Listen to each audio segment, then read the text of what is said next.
Hey everybody, how's it going? So today I'm going to be building some sawhorses using these HDX sawhorse brackets from Home Depot. Come in a 2-pack. They were on sale for like $10 or something. I don't remember, around there. There they are inside. They're just these sheet metal. They call them metal, but I don't know, they're tin. Anyway, so that's what we're going to need. We're going to need 4 of those, one for each side. We're going to need 30 screws. You need, for each sawhorse bracket takes 10. Did I get this wrong? Anyway, it doesn't matter. We're only going to be putting one together right now. So you need as many screws. I'll show you when I open them up. A square for drawing a line would help. A pencil for sure. A tape measure, saw, and a impact driver. If you don't have a saw or the impact driver, you can get by with a hand saw and a screwdriver. By the way, the best screwdriver ever invented, the Fuller Canada Robertson. This thing's older than I am and still works perfectly. So we're going to go ahead. I'm going to set you up in the tripod. Of course, you're going to need some lumber, somewhere to saw it. You know, there's the rest of my lumber over there behind the car.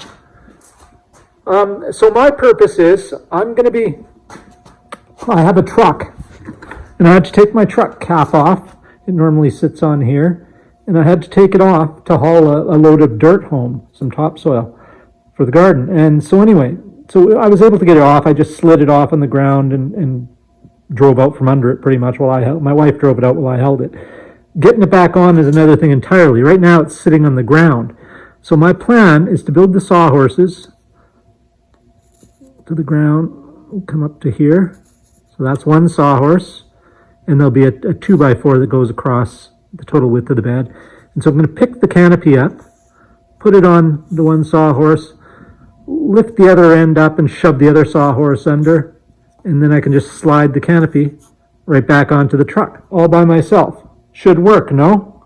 We'll find out. It'll either be glorious or it'll be a disaster, one or the other. But I figured out I need 52-inch legs, which means I can't just cut a 2x4 in half because they're only 8 feet.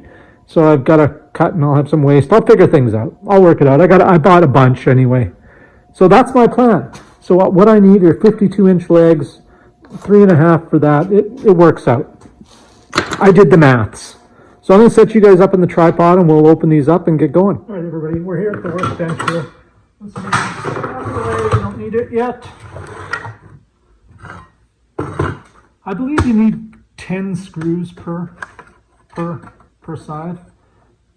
Let's open this one. So you'll see HDX steel construction for durability, flange nail holes for quick assembly, blah, blah, blah, 2-pack. And they have a little height, a chart for how long you need to cut the legs for the desired height.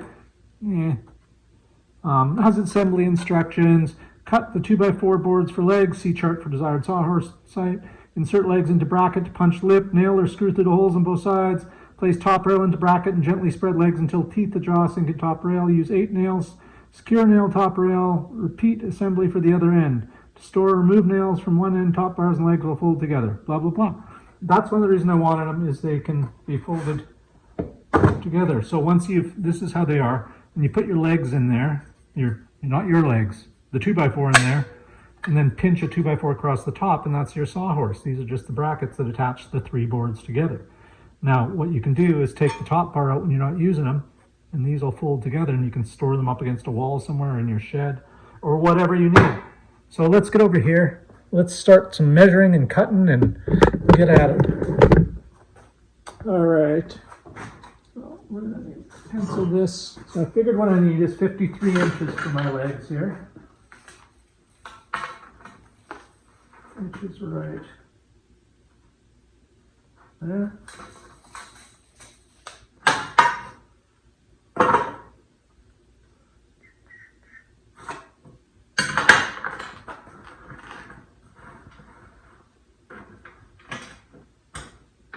This old workmate table I have here has been with me for, I don't know, a long time, 20 years at least. This is a crappy saw and a crappy blade, but it works.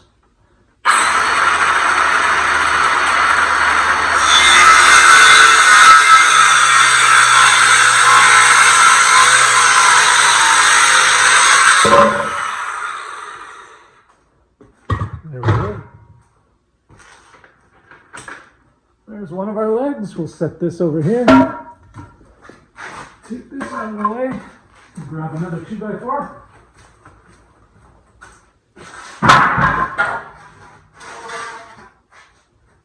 I was amazed.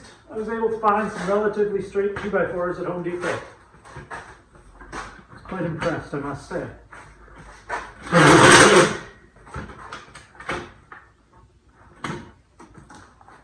Measure it in. 53.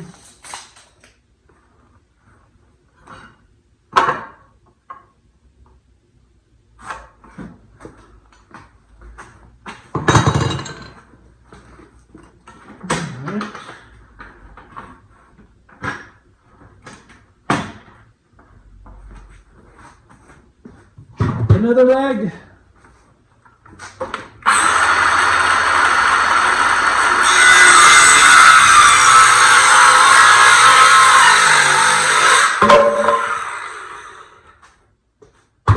All right. Pick that up. I'll use that for demonstration. Use that as a top. Now, in most cases, you guys probably won't be making them as high as I am because you don't need them that high. But let's show you what we got here. So what you do is these theoretically fit in there. There we go, like that. You see there's a tab inside they slide up to as far as they can go. There are screw holes, 1, 2 on that side, 2 on that side. So we've got 4, 8, and 10 screw holes. So you can put 10 per bracket. I don't know. I don't think I will. I don't think I'll be screwing the top bracket because I do want to take it apart. And then you put this one, another leg in there.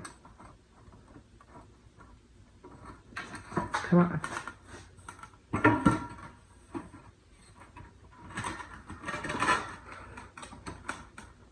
Good grief.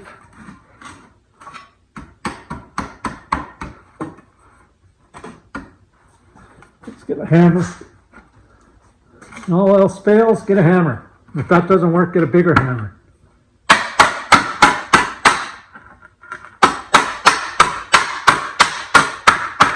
There we go. So we're all up to the tabs there, you see, both sides. And they spread open. But before we do that, let's get you guys up here. So what you'll do is you'll have 2 of these, obviously. And you'll put them however far apart your top board is. And we're just using this for example. We'll just put it like that. Spread the legs out. And that's it. It stops your legs from spreading as far as they are. That's sturdy as can be without any screws. So this is what I will be doing. That's way higher than I'd planned. What am I doing here? I'm going to have to measure this out again because something ain't right. I made an error in my measurements somewhere. But anyway, you guys get the gist of this. Fairly simple. Drive your screws in there. Optional, put them in there. You can put them in and always take them out. That's why I'm using screws rather than nails, so I can take them out. If you want, you know, if it's wobbly or anything, which I don't find this is at all. I mean, this is just a single thing. You could put a brace across there once you've got them built. They're supposed to support 400 pounds each. I could see it. All of the weight from this 2x4 rests on the shoulders of these two. So it's not just resting on this thin metal bracket. The bracket just lines them up and holds them in place. The actual strength is transferred from this top, hold on, the top board here down to the shoulders of there. I don't know if you guys can see that. You can see, so it rests on half of the 2x4. So it should be good and sturdy, good and strong. And then when I don't need it, take the top one out. You can either take these apart or just fold them flat like that and store them away somewhere for another day. So if you have any questions or comments, leave them down below. I will answer them for you if I can. And that's what they are. I don't know if these have a weight limit. They're made in China, of course. But these ones I got at Home Depot. Any hardware store you go to will have some version of the same thing. They're very simple. Making sawhorses really easy. So thanks for watching, guys. Don't forget to like, subscribe, comment, and share. And build yourself some sawhorses. See you later.